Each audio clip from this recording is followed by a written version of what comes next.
standardized testing, the flawed assessment of students. Standardized testing is something that all high schoolers know all too well, especially now with test after test happening with things like the PSAT and finals. And when it comes to testing a student's knowledge, standardized testing is held highly in regard due to its accuracy and manageable operations. But is it the best way to assess a student?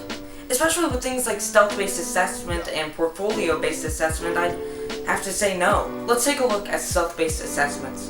Stealth-based assessments is when you take a program like Dreambox Learning and assess a student's knowledge through it.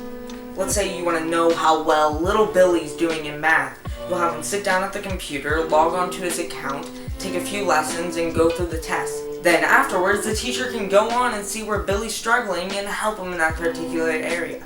It's a great system, and it's hard to understand why it's not already implemented as the basis of assessments for students. And to try and figure out why stealth-based assessment isn't used as much as it should be in schools, I sat down with the principal of Steinbrenner High School, Kelly King, and she told me that the benefit of standardized testing is its ability to compare between students. And when it comes to a district as big as Hillsborough County, that's really important. You need to be able to go and look through all your students and see as a whole, what are your schools struggling to teach well.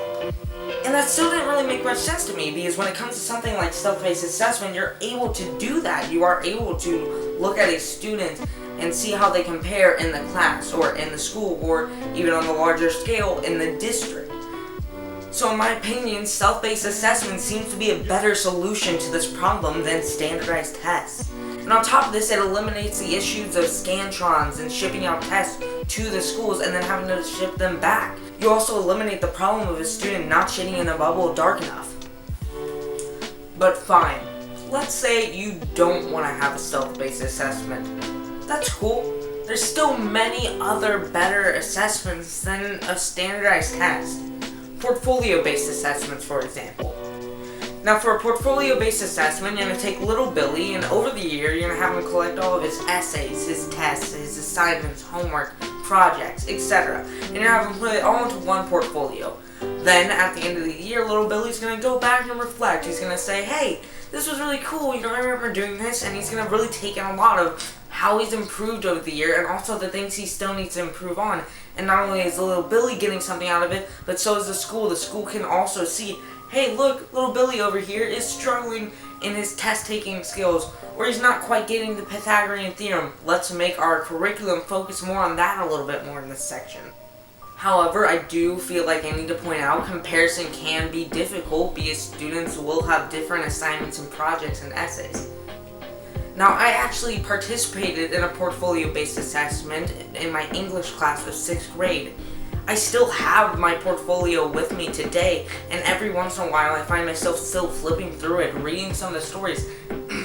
And I'm still able to this day to go through this portfolio and find things that I need to learn and focus on and apply to my current academic career. While portfolio-based assessment isn't quite as great as a stealth-based assessment, it is once again still, in my opinion, better than a standardized test.